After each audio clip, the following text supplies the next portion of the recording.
মই new look একাডেমীলৈ আজিৰ পৰা 1.5 বছৰমান আগতে এটা বক্তৃতা দিবলৈ গৈছিলোঁ আৰু সেই সূত্ৰে মেঘালী হাজৰিকা মহোদয়ৰ সৈতে আমাৰ পৰিচয় আৰু তেখেতসকলৰ অত্যন্ত আগ্ৰহত মই ইয়াত আজি উপস্থিত হৈছোঁ।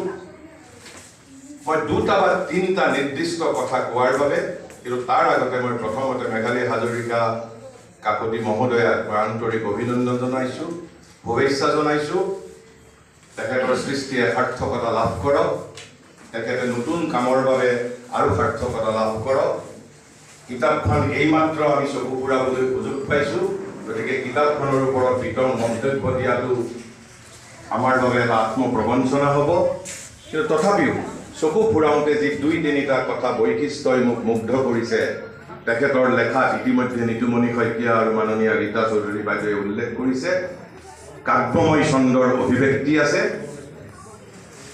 লেখিকাক, গল্পকাৰক বাস্তৱ জগতৰ ৰূঢ় বাস্তৱ জগতৰ দুখ যন্ত্ৰণাই ব্যথিত কৰিছে।